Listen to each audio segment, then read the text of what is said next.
Hello, welcome to Let's Talk About It. I'm the host, Gerry Henwood, and today I have the privilege of interviewing a young man who was selected as Student of the Week recently, who attends the Haverford School in Haverford, Pennsylvania. His name is Toby Ma, and Toby is a junior at the Haverford School. Toby, welcome. Nice to see you. Nice to see you. Now, in reading about your background, I was very impressed. You have received many awards and you participate in many things at the Haverford School. Most recently, you received something called the Scholastic Art Award that awarded you 3 gold keys, one for 3 different paintings.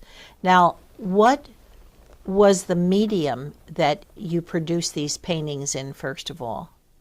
So my paintings were produced in acrylic on canvas. Okay. Yeah. And when did you begin painting?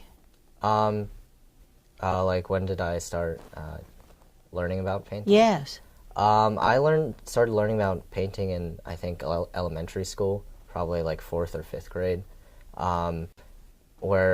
Back where I used to live, there was an art teacher, a local art teacher that gave lessons to students in his own basement. And I started taking classes there because I previously was really interested in learning about art. And he's a really great teacher that taught me everything that I know about painting today. Right. And I also read that your paintings were influenced by the work of Salvador Dali. Yes. So art seems to be a very important part of your interests, of your background. Does it remain so? Yes. Yeah. Uh-huh. And do you get to museums often? And I think normally during the school year I don't have a lot of time just because of schoolwork, but usually when I'm on break or when I'm on vacation, usually if I'll try to go to an art museum if I can, and I'll usually spend like a couple hours in there. Mm-hmm. Now, you're a very intellectual person, I know from having read your background. The painter Salvador Dali is someone whom a lot of people don't enjoy looking at, but you were influenced by him. What is it about Dali that attracted you and that influenced your own painting? I think what I really liked about Salvador Dali's work is that it's very surreal, and I really like how he creates very strange environments and things that make you interested in the painting. None of his paintings are really like boring because they're always so full of things that catch your eye. Okay, and those things that catch your eye are things that other people look at and they say, I don't know what he's trying to represent here, so I'm moving on. So it's interesting. We all have different tastes in art. Another thing for which you won an award was your writing. Also, you were awarded the Scholastic Writing Award, recognized a short story that you had written called The Soldier. Now, how long did it take you to write The Soldier, and could you tell us what it was about? So I think The Soldier probably took me like a couple months. At first, I was trying to think of a good idea for my short story, and then after I thought it out and planned out everything, I was able to write it in about 1 or 2 months, I think. So The Soldier is about it's a science fiction short story. It's set inside of the future when humanity has colonized most of the galaxy, and they're on several different planets. And it's about a human soldier who's sent off to fight in a war against an alien race that invaded the human planets. And the twist in the story is that it turns out that when this human soldier actually fights and takes off the helmet of one of the alien soldiers, it's actually a human soldier behind the alien helmet. Mm-hmm. And what I wanted to show with the story was how I've seen in a lot of conflicts on our own planet that we tend to demonize or demonize the enemy and make them seem like they're the worst people in the world. And I kind of applied that to like a science fiction kind of aspect to it by saying that it doesn't seem that far of a stretch to say that in the future, if we're really out there colonizing space, that we would, if we're met with some kind of opposition, we try to paint them as aliens to make them feel like they're even more evil. Very interesting. I kind of understand what you're saying, not as it relates to outer space, but being as old as I am and looking back on history and the different conflicts that America was involved in militarily. And today, many of us visit those countries in which there had so many American soldiers had died, as well as soldiers on the other side. And what you realize is that they're all human beings. And it's government, situations with governments that escalate things to the point of war. And so your story is a very thoughtful one, very thought-provoking one, and timely too. Now, the other thing that you wrote was a novella that was much longer, and I remember reading that you pushed yourself to write it. What made you want to write a much longer piece of writing, and where you actually said, I pushed myself? What was that all about? So when I set out to write my novella, I kind of wanted to see if I could complete a longer piece of writing than like short stories, because in the past when I've tried to do works that are longer, I never get around to finishing them, and because I guess like I've never like set a deadline for myself to say that I should probably try and finish this by in like several months. But I never set a deadline for myself before, but for this novella I wanted to finish it because I thought I had an interesting idea and I just wanted to go to just expand upon it. Mm-hmm. Now, very often when people are interested and proficient in the humanities, like art, like writing, they stay away from more technical areas, but I see that you're a member of the Soft Robotics Club. Mm-hmm. Now, I had never heard the term soft robotics. What does that mean? So soft robotics is meant to differentiate from what most people think about robotics, is like, because most people think that robots are like made out of metal and it's hard. It's it's very, metal is like pretty hard, and so it's inflexible, that kind of stuff. But with soft robotics, it's the material that you're building the robots out of is not made out of metal.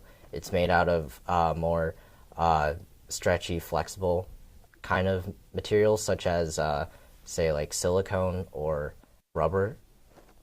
So that's why it's called soft robotics. Okay, now when you talk about these stretchy materials that I'm assuming, if they're robotic, they can move. Mm-hmm. Are there practical applications like there have been in the category of robotics in the past few decades? Yeah, so I think the advantage of having soft robotic technology is that you can do, you can do a lot of more precise actions with it that are more nuanced than like a robot that's made out of metal.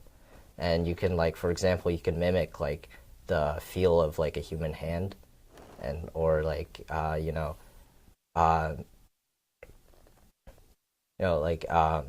make a robot that's able to get into very small, tight spaces, mm-hmm. right? Because it's able to stretch out and penetrate into the area.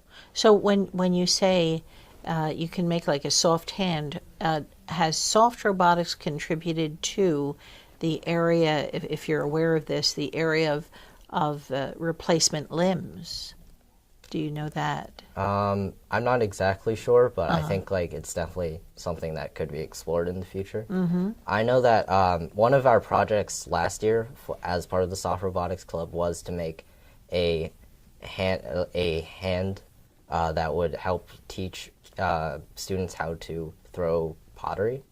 So what would happen is that you would record a teacher's movements and hand finger pressures as they're throwing a clay pot, and then you would apply the pressure using a soft robot to a student's hand while they're throwing the same pot, so that in essence what you're creating, the student is imitating what the teacher's motions and the teacher's pressures. So you could almost see that coming into the classroom as a teaching device. Yes. Ah, interesting. Okay, now you've explained soft robotics. You're also a member of an organization called VEX, which is a competitive robotics club, and you have competed. Can you talk a little bit about VEX and what you do in the club, where you've competed? So VEX Robotics is a robotics competition that takes place basically on a season by season basis. So every year, the company VEX releases a new game, as well as like new game objects. So basically, every year we're trying to play the new game and try to win competitions. And so as part of VEX Robotics, we're given a certain amount of metal and a certain amount of parts, and we're told to build a robot that would best suit to play the year's game. And as part of that, there are a lot of local competitions that we go to. Eventually, later in the season, if you win at local competitions, you can qualify for the state competition. Then at the state competition, you can, if you get like state champions or state finalists or state semifinalists, you can qualify for the world champions.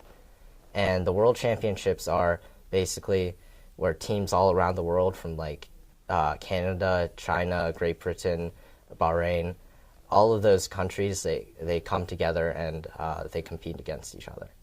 And how far has your team at the Haverford School gotten? So our VEX Robotics team is probably one of the best in the world. We've made it to the World Championships multiple times, and we've qualified multiple teams to that competition. We've had about 4 teams each year go to the World Championships, and at Worlds we tend to do very well. So this year, one of our teams went all the way to 3rd place in the world. The year before that, another one of our teams placed 4th. Oh, I'm just dazzled by that information. Where did you go? Did you participate in the world competition? Yes, yeah. And where was that held? That's held in Louisville, Kentucky. Uh-huh. Inside the Kentucky Exposition Center. And it's a very large venue, but there are a lot of teams that go there. Mm-hmm. Yeah. All right. Now, you're also in the Model UN program, and tell us a little bit about the Model UN program in case viewers don't know what that is. So the Model UN program is it's meant to simulate what an actual United Nations conference would look like, and when you're at a Model UN United Nations conference, you're representing, as part of your school, you're representing a country. So, for example, this year we were representing Saudi Arabia, I think, and as part of that, we get to attend a Model UN conference held at a particular venue. So, like at University of Pennsylvania, and at the conference there are multiple different committees. So there's like the General Assembly committees where there are a lot of different countries there working together, and there are also smaller, more specific committees that have less nations, where perhaps you can where your voice kind of matters more. And there are also a lot of special committees and that don't necessarily relate to the United Nations, but are also very based on the United Nations, like the United States Congress or like a council. Okay. You're also a member of the speech and debate team. Yes. And how is the Haverford School speech and debate team? So this year was actually my first year that I did speech and debate. So I think overall we're a very good team. I think we intend to do pretty well at local tournaments, I think. Now, if this was the first year you joined speech and debate, why did you join it going into junior year? Oh, I was interested in not only did I think like learning how to debate inside of like a public environment would be pretty beneficial for me in the future. I also wanted to try and challenge myself in terms of my own public speaking, as to just make myself more comfortable speaking in front of strangers or people that I don't know and actually arguing a case. Right, right. Well, so far you've demonstrated that you're a very thoughtful, intelligent young man who has a lot of interests. Now, you're also involved in the Pan-Asian Alliance. What is that? So the Pan-Asian Alliance is a group of people in our school, mostly of Asian descent, but we also have other people of other ethnicities there.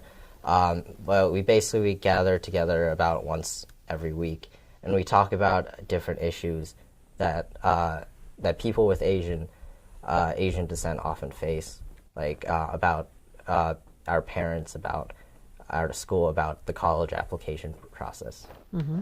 Okay. And also, we're not finished yet, acknowledging the various things you're involved in and contribute to.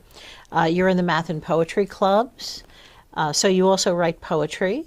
Yes. Okay. And what does the math club do? So the math club doesn't do any specific thing, but we tend to attend different types of competitions or tournaments throughout the year. Mm-hmm. So, for example, at the beginning of the year, there's a competition called Math Madness, where it's an online competition where you're trying to answer 6 questions online, and you're competing against different schools across the country. Okay. Now finally, you are the managing editor of the school newspaper called The Index. What are your responsibilities for that? So as managing editor, I assist the editors-in-chief in editing articles that are going into the paper and also formatting the newspaper for the monthly issues. Do you think that when you get to be a senior, you'll become the editor? Yes. Yes, okay.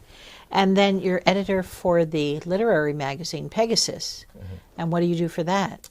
So for Pegasus, since it's a literary magazine, so the submissions are all poetry or prose, such as like short stories.